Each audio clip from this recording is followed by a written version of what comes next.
what do they call it, Victoria Road. Okay, you're listening to Sydney Soundcheck, 2 Triple FM, and on the line at the moment, all the way from Germany, I have John Dorber from, also known as the Hadron Converter. You there, John? Good morning, Kevin, or good evening, depending on your perspective. Oh, cool, yeah. Okay, yeah, really good. And so anyway, you got, I remember last time we spoke, it was winter over there, because it's spring over here. You said you got to get your first sort of flourish of summer over there today. Yeah, the spring has been very much a non-event up until now, and, well, up until at least a couple of days ago, we were only getting about 8 degrees, and then Thursday it got a bit warmer, and Friday we were right up into the high 20s, and I expect we'll be the same today. It's a beautiful sunny day, and my daughter's very happy. I mean, she gets to go out in the garden and have a bit of a play. It's a big disadvantage with our weather here. It's hard for the kids to get outdoors. Okay, well, of course, you're originally from Sydney, so we both grew up in the same area at Lugano in the southern region of Sydney, and went to the same school. That's where I met you, actually, and didn't really get in touch until 40 or so years later over Facebook. At least my brother originally got in contact with you, and because it turns out you're a musician as well. After the school, we sort of all tended to go our separate ways. I didn't even know until you told me that you'd actually moved out of the area, because we went to different high schools then after public school. So, yeah, we all went our separate ways. And yeah, with the music, well, these days I'm getting the opportunity to get into it. I've been on and off with the music over the years. Played with a few bands in Sydney years ago, and then work commitments made it more difficult to do that, but as it stands at the moment, I've got a bit more time to devote to music and not really playing live gigs, doing more on the home studio stuff these days. Oh, great. Yeah, and you also, I know you're into martial arts, and in fact you do a martial on Facebook. You show martial art movies. You do like a VJ, I suppose you could call it. During your summer and our winter, you put on martial arts movies. But of course, in our summer and your winter, you show B-grade sci-fi movies, which I guess is more what I'm into than I like the old kung fu movie too. Yeah, watching Band of Agents last night brought back some fond memories. I haven't seen that in a long time. Oh, yeah, that's for sure. Yeah, I remember the old TV show we used to watch as kids, and as you said, we grew up in a very bushy area out there at Lugano. We used to gather after watching and reenact the Phantom Agents. as kids. Yeah, that's right. I mean, some kids scope for it. We had all the bush and caves and rocks and. Yeah. Plenty of scope for them, and all go out there and beat the hell out of each other with sticks and then come home happy. Well, I mean, some kids do cowboys and Indians. We did Phantom Agents, of course. Anyway. That's right. We were all ninjas. And, it seemed to sort of run continuously, didn't it? Because the Phantom Agents faded out, and then later David Carradine came on with the Kung Fu series. That's right, yeah. And everyone was into that. And I suppose even later, past our childhood time, the kids were getting into the Ninja Turtles and things a bit later on. So I think there's a strong bond with Kung Fu in Australia for some reason. Yeah. Well, apparently, I mean, we'll talk about music a bit pretty soon. It was interesting, actually. I think Phantom Agents Australia was the biggest audience outside Japan. But anyway, yeah. And now we're going to talk about the Hadron Converter, and of course Trippy Atmospherics. Well, you're part of a Facebook group called Trippy Atmospherics, which from what I gather started as a bunch of Hawkwind fans, are also musicians, and we're into space rock. Is that right? Yes, we've had a name change around about Christmas time. We call ourselves the Trippy Atmospheres Collective now. And originally we were on a Hawkwind fan site, and we all still are. We're all very big Hawkwind fans, long-term Hawkwind fans. Hawkwind, I suppose not everyone's heard of them, but they've got a very fanatical fan base that they've built up over many years, and they've actually been playing quite a long time. I mean, you could compare them with the Rolling Stones and people like that for the duration. They've always been going with Dave Brock at the helm, and various membership changes over the years. Yeah. And I suppose how how we came together in the Trippy Atmospheres Collective was down to Steve Leonard, who's the driving force in the group. And but for my part, I'd been making a bit of music myself, and I was tempted to post on the Hawkwind site, but I just didn't know whether I was worthy, and I saw another fellow, Vincent Collins, posted his music on the group, so I liked the sound of his music, and I was telling him so, and I said, well, if you do it, I might try it. And then next thing, Steve got into contact with both of us and said, look, I'm trying to form a collective of Hawkwind fans that also play music. And it sort of grew from there, one member at a time, until now I think we've got well over 200 members in the group. Mm. Yeah, I mean, Hawkwind must be one of the most underground bands, ever, really. I mean, apart from Lemmy, of course, who went on to Motorhead, as far as I know, none of the other members have really done anything that's significant, you know. And Hawkwind, I mean, they had of course, Silver Machine was a hit, and then of course Urban Guerrilla, which got banned, and then. Unless you're a rock fan or you never really heard of them because they only released albums and on a very underground sort of level. But I actually saw them. They played in Sydney about 5 years ago, and I caught them then. It's not a great live band. Yeah. Funnily enough, I saw them the first time in the same year, but in Germany. They were going one way on the plane, and I was going the other. But ended up getting the best gig ever. They put on a really great show. Yeah, they are great fun, and you and the Trippy Atmospheres Collective, I guess, continuing on that legacy of space rock, which I guess is pretty loosely defined music, I guess, which is, but mainly a bit of a science fiction theme and psychedelia mixed in there as well. Yeah, that's probably a good general definition, because I think as far as music genres go, we tend to explore different areas that the Hawkwind themselves do. It can vary as far as reggae, probably notably there, Osric Tentacles tend to do a lot of forays into reggae, and Hawkwind have done a bit, but blues, of course, rock, of course,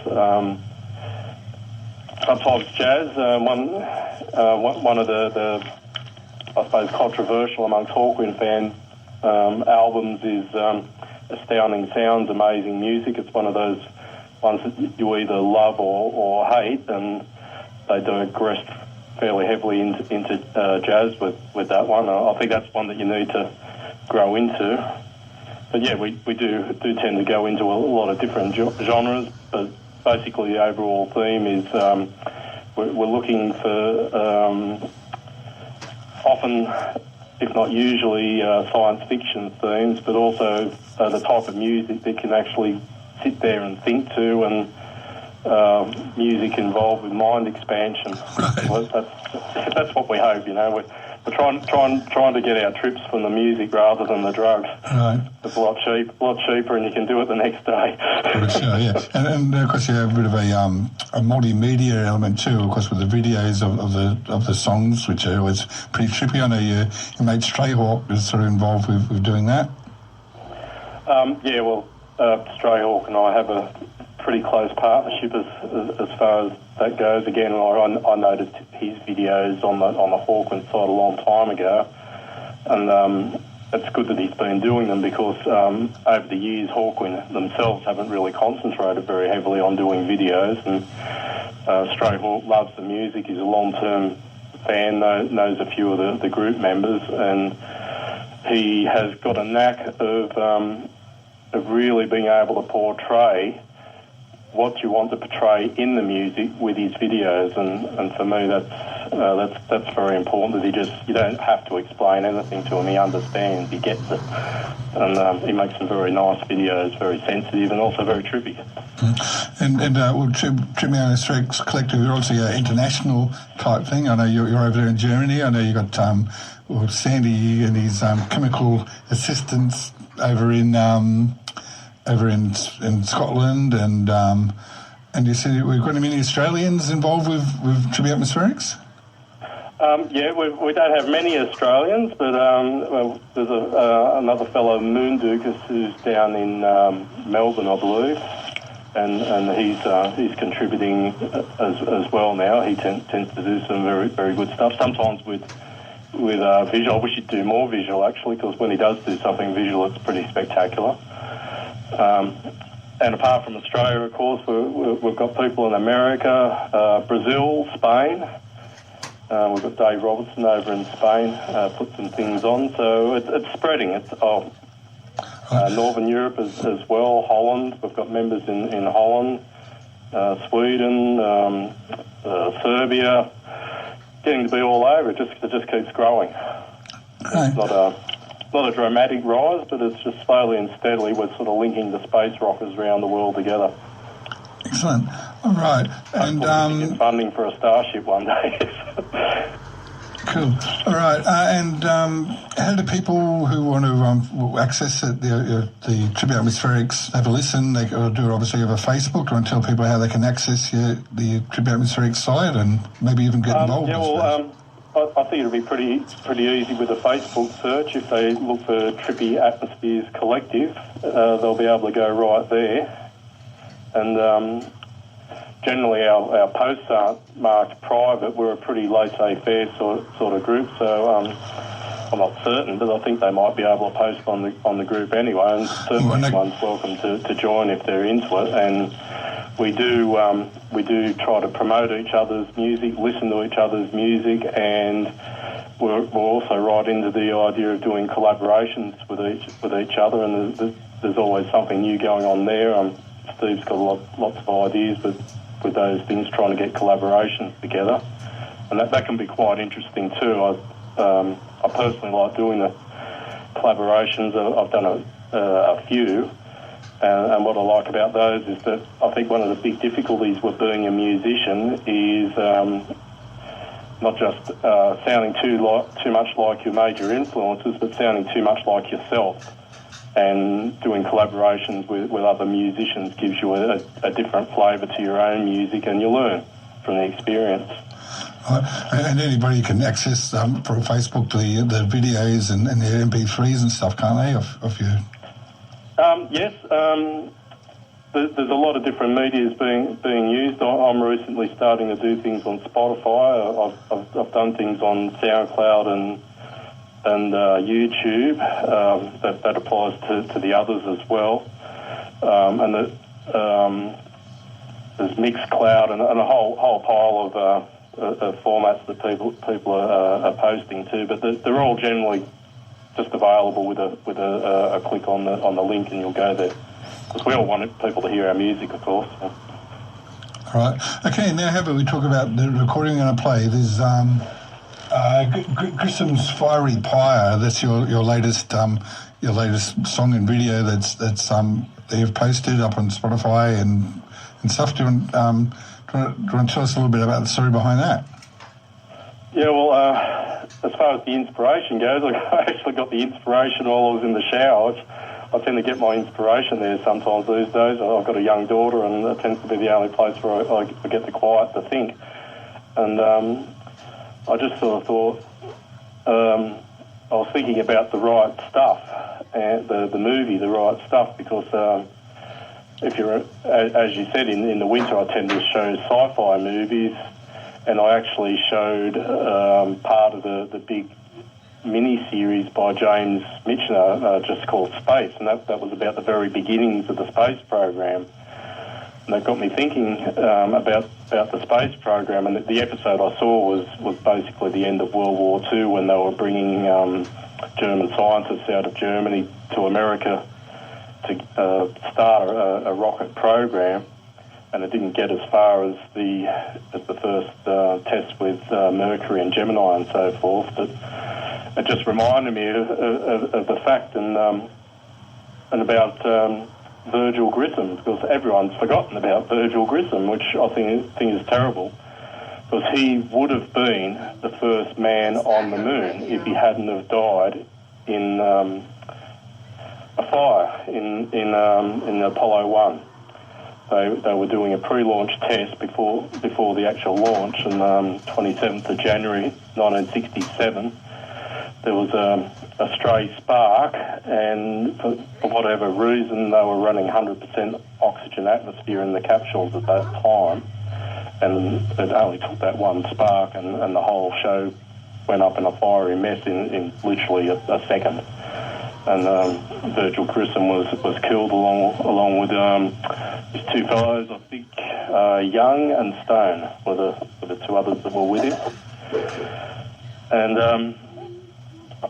I just thought it was a shame. He certainly wasn't the first man to die in the space program, and he wasn't the first man to land on the moon. And not being the first, I suppose, means he's easily forgotten. And of course, in later times, we probably thought more about the Challenger disaster, people as far as astronauts that died in an accident, but.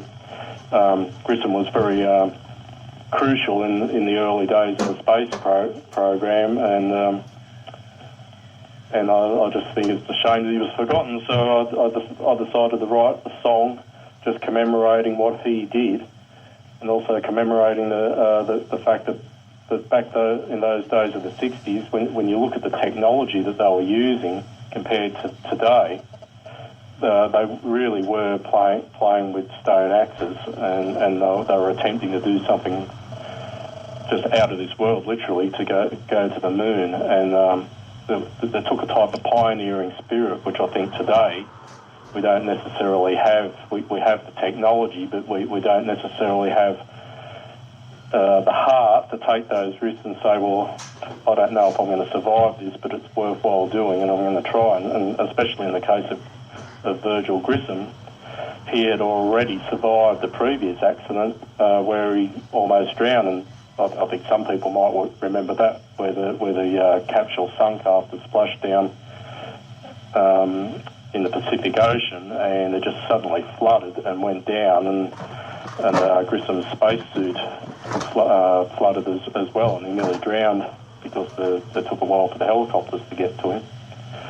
So he certainly knew the risk, having already almost died, but he went back there and did it. And I think we should sort of remember that. And also, part of my mission with Space Rock is I think it's one of the most worthy things that man can do, is get out there and explore space rather than just go around the Monopoly board all the time. We need to progress as a species, I think. Yeah. That's a long answer, I know. Right. Well, I mean, it's, I guess the best greatest adventure people could do, as you said these days. I mean, things are. I mean, I remember, I suppose in previous centuries you had people like Captain Cook, I suppose, which was exploring other countries. That would be pretty much like that, but even more. I mean, like these days with astronauts, who've got electronic communication, whereas they couldn't even communicate back home, but so it was pretty freaky. But anyway, this sort of the NASA has been on a bit of hold for quite a while. It looks like things are sort of starting up again. We've talking about next stop will be Mars, and so I guess it's becoming a bit more timely again with space travel. And but anyway, Johnny, I think we better leave it there. And so thanks for calling in. I'll play your track, Christmas Fiery Pyre, and hang in there. I might be able to talk to you a bit later, but I might cut out, so otherwise I'll catch up with you on Facebook. But thanks for calling in, John. And I'll speak to you on Facebook soon. And I'll play you the Hadron Converter is what you call yourself in your recording, and tell people again how they can find your recordings if they want to have a listen over the internet. Yes, well, certainly you can find me on Trippy Atmosphere, Trippy Atmospheres Collective, when I've got something current. But apart from that, I can be found under John O'Dorba on YouTube, or if people want to do a search for Hadron Converter, I am on Spotify and iTunes now, and also Amazon if anyone should like to buy my music. But certainly those venues can also deserve to be heard. So. No, he's fine. Oh, well, thanks a lot for calling in. Play this Hadron Converter and Grissom's Fiery Pyre. We choose to go to the moon in this decade and do the other thing. Not because they're easy, but because they are hard. Yes, no, I'm still there. Mate. Because taking a sip on my coffee after that. will serve to organize and I haven't even talked too much. No, it's fine. Okay, mate, well, I'll catch up with you on Facebook and enjoy the rest of the show. We're willing to accept. Okay, thanks a lot for having me, Kevin. I'll catch you later, eh? No, it's tough. And what we intend to Bye. be on the other side.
Some would have us stay where we are a little longer.